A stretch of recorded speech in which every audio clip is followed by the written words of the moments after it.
Tasty বোল চ্যানেলে আপনাদের সবাইকে অনেক স্বাগত। আজ আমি আপনাদের সাথে শেয়ার করব আলু দিয়ে ঝিঙে পোস্ত রেসিপি। তো চলুন বন্ধুরা, রেসিপিটি আমরা শুরু করি। প্রথমেই আমি এখানে কড়াইতে সর্ষের তেল দিয়ে দেব। আপনারা এই রেসিপিতে কিন্তু সর্ষের তেলই ব্যবহার করবেন। এবার তেল যখন বেশ ভালো মতন গরম হয়ে আসবে, এবার আমি এখানে লম্বা লম্বা করে কেটে রাখা আলুগুলি আমি তেলের মধ্যে ভাজার জন্য দিয়ে দেব।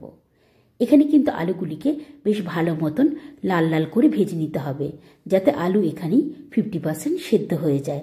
আলু যখন বেশ এরকম ভালো মতন ভাজা হয়ে যাবে, এবার আমি আলুগুলিকে কিন্তু তেল থেকে তুলে নেব। দেখুন বন্ধুরা, আমি ঠিক আলু এরকম কড়া করেই কিন্তু ভেজে নিয়েছি। আলুগুলি যখন সমস্ত তেল থেকে তোলা হয়ে যাবে, এবার আমি এই আলু ভাজার তেলের মধ্যেই কালো জিরে ফোড়নে দিয়ে দেব। ফোড়ন বেশ ভালো মতন ভাজা হয়ে গেলে এবার আমি এখানে লম্বা লম্বা করে কেটে রাখা ঝিঙেগুলি তেলের মধ্যে দিয়ে দেব। সমস্ত ঝিঙেগুলি তেলের মধ্যে দিয়ে এবার আমি ভালো মতন নাড়াচাড়া করে নিয়ে তেলের মধ্যে ঝিঙেগুলিকে খানিকক্ষণ একটু ভাজতে থাকব। ঝিঙে যখন প্রায় হালকা ভাজা হয়ে যাবে, এবার আমি ঝিঙেগুলিকে ঢেকে কিছুক্ষণের জন্য ঝিঙেগুলি সেদ্ধ হতে দেব। এখানে ঢেকে রেখে আমি ঝিঙেগুলিকে সেদ্ধ করে নেব। ঝিঙে যখন এরকম সেদ্ধ হয়ে যাবে এবং ঝিঙের থেকে যখন এরকম এতটা জল বেরিয়ে আসবে, এবার আমি ঢাকনাটি তুলে নেব। এবার আমি ঝিঙেটি ভালো মতন একটু নাড়াচাড়া করে নেব। নাড়াচাড়া করা হয়ে গেলে এবার আমি এখানে আগের থেকে ভেজে রাখা যে আলু, সেই আলুগুলি আমি এই ঝিঙের মধ্যে দিয়ে দেব। এবার আলুগুলি দিয়ে আমি ভালো মতন একটু নাড়াচাড়া করে কিছুক্ষণ এই অবস্থায় আমি আলু এবং ঝিঙেগুলিকে আমি সিদ্ধ করার জন্য রেখে দেব। এই সময় কিন্তু আপনারা গ্যাসের ফ্লেম একটু মিডিয়ামে রাখবেন, যাতে ভালো মতন জলটি টেনেও যায় এবং আলুগুলি যাতে সেদ্ধ হয়ে যায়। এবার আমি এখানে কাঁচা লঙ্কা বাটা দিয়ে দেব। এর সাথে এখানে আমি পোস্ত বাটাও দিয়ে দেব।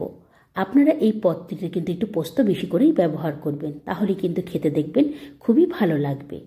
এবার আমি ভালো মতন কাঁচা লঙ্কা বাটা এবং পোস্ত বাটা ভালো মতন সবজির সাথে নাড়াচাড়া করে মিশিয়ে নেব।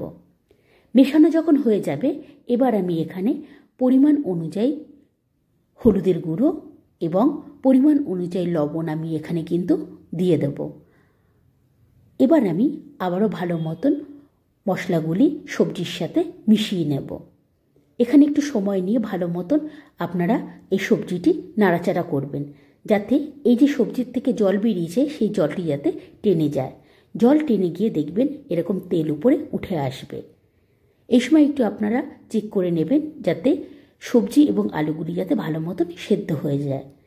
এবার এরকম যখন তেল উপরে উঠে আসবে, তখনই কিন্তু আমার তৈরি হয়ে যাবে আলু দিয়ে ঝিঙে পোস্ত এই পদটি।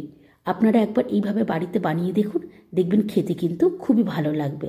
আজ তবে আসি বন্ধুরা, বাই।